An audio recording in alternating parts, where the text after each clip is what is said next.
आता बऱ्याच जणांना प्रश्न असा पडतो की वजन कमी करताना कुणाचं ऐकायचं. बरेच जण काय काय सांगतात, जर वेट ट्रेनिंग केलं तरच चांगला रिझल्ट येतो वेट लॉससाठी, फॅट लॉससाठी. 100% बरोबर आहे. पण मला सांगा, प्रत्येक घरातले किती लोक जिमला जातात? किती लोक जिममध्ये सातत्य ठेवणार आहेत? किती लोक? प्रत्येक गावातल्या किती जिममध्ये किती लोक जातात सांगा?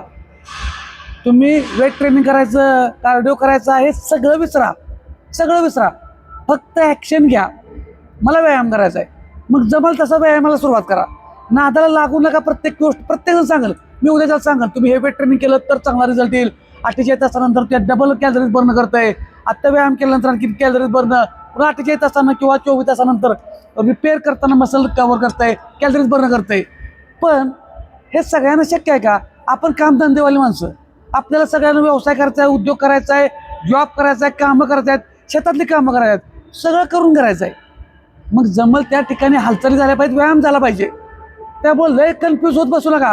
फक्त ॲक्शन घ्या. परफेक्शनच्या नादाला अजिबात लागू नका. अजून सांगतोय, तुम्ही फक्त हालचाली करा, व्यायामाला सुरुवात करा.